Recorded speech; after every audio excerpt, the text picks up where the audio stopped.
Good Morning, guys. Your first test for the day. Right. Who was that music? Led Zeppelin. No, it wasn't. No. It's a trick question. Right. You will be surprised. Any guesses? Is that AC/DC? No. This was released in June, and it's Train doing Led Zeppelin 2. So they covered that? Yeah, they did, and that's live. They actually did it live. So when you listen to it, and I first heard of it, of course I didn't know it was Train when I was listening to it. I thought, well, they've obviously digitally enhanced this from the original Led Zeppelin. Yeah. And then when I realised it was Train, and about a year ago I went to see them at Red Rocks Amphitheatre in Colorado Springs, and they did Stairway to Heaven. Oh. And I didn't realise they were actually doing that because they were actually putting the whole, Led Zeppelin 2 together. But they've done it for charity. So it's not a sort of a money-making venture. They've actually done it in sort of honour of Led Zeppelin, but also for a charity. So that's. But you'd never think if you don't Train, A Soul Sister and all that sort of stuff. Yeah. It's just so different. It just shows what musical talent they've got. So, good morning. Good morning. That was the first quiz of the day. So, what we're going to do today then? Let's get the show on the road. And the guys who were apparently going to disappear at 9ish or 9:30 are not going to now, so that's good news. Is it not? Absolutely. Good. We might get a call up at 11 or something. We might even get finished by 3:30 today, you never know. So, given we've had an early start. So what we're going to cover off today is obviously a build on, I stopped you yesterday at the point where fairly traditionally we might have captured this stuff in terms of process thinking. We had a brief discussion about swim laning and why not to do that and that sort of thing, because we want to see the customer experience. And it's often said that, my goodness me, it looks a mess, and people want to tidy it up. And you go, it looks a mess because it is a mess, all right? So it's going to get progressively worse before it gets better. So we're going to apply what causes it to be this way. So that's going to be our sort of work this morning. And you're going to take this case study from current state into future state. And along the way we'll do an assessment of benefits that we're getting. So I'll introduce a way of actually being able to calculate the brokenness of the process. We'll do that. And then this afternoon we'll move into what I think is the most exciting part of the programme, which is innovation. So you'll get some really good astounding results from this, but when you get into innovation, you'll think, oh my goodness me, why don't we just innovate all the time? Because it is so, radical. So we'll introduce that this afternoon with a new case study as well. And as I say, we'll get finished, we're aiming for no later than 4 o'clock. So if that manages your expectations. Usual thing, 10:30, tea and coffee, 12:30ish, lunch, all right? And the usual thing, if you've got questions, ask them, let me worry about getting us through the agenda and stuff. But to sort of kick off today, let's think about Q&As from yesterday. So any questions, anybody wake up in the middle of the night with a screaming abduction? Ah, it's a nightmare. No, it's real. Ah! Realisation, no? I sort of had a question in regards to, we talked a lot about making customer experience a focus our attention, but every customer experience will be different. What's good experience for you might not be good for me. I'm sure we'll come to it at some point today, tomorrow, but how do you actually cater to that as a single process? Or? Right, there's been this drive from the process world, the industrial age thinking, that we need to standardise processes.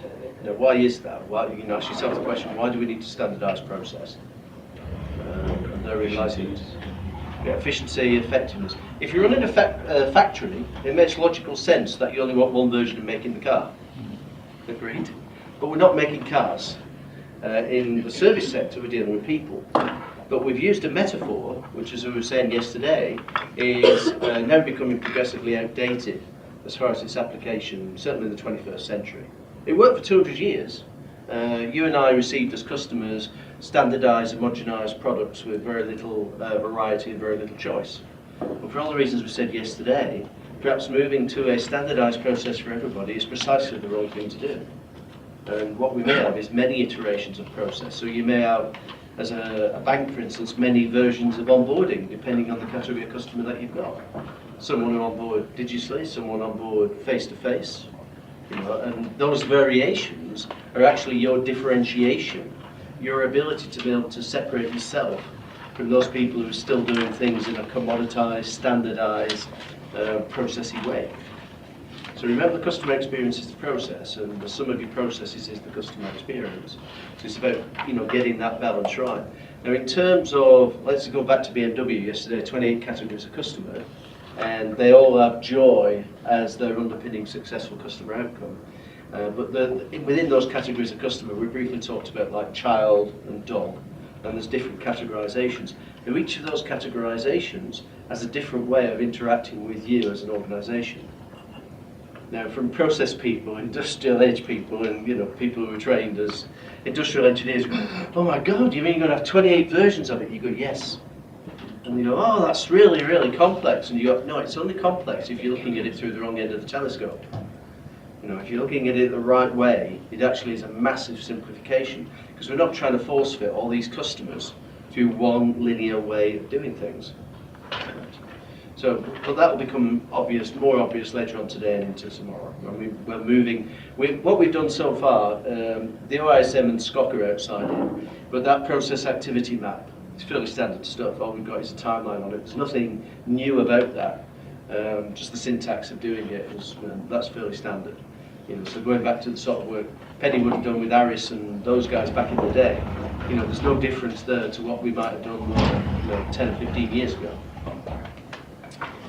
So I know it's not. I know it's quite an unsettling answer to sort of say is not every customer experience is the same, and you are quite correct.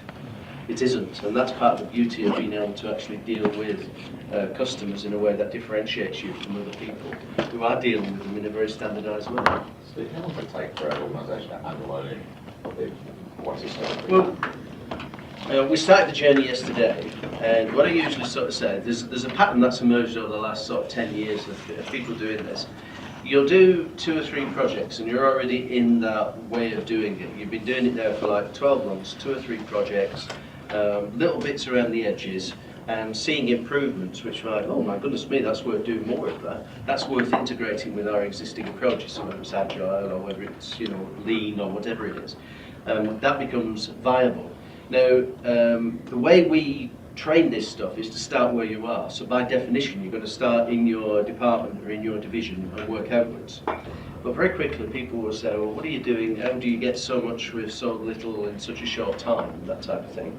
In which case, you then build the case for doing more. There comes a point in time, and I usually say for organisations typically of yourself, it's going to be about 2.5 years in, where if the exec team are not already aware of it, they will become aware of it. Right? At which point they then say, well, could we do this enterprise-wide? Of course the answer is yes. So I'll show you later on tomorrow before we finish the program that does that. But what I say to people is don't fret about that. Don't go and try and make the case for it. You'll never persuade anybody to do this stuff by talking to them about it. They've actually got to do it. And so the example I gave yesterday of Hallmark cards, and going talking to the exec about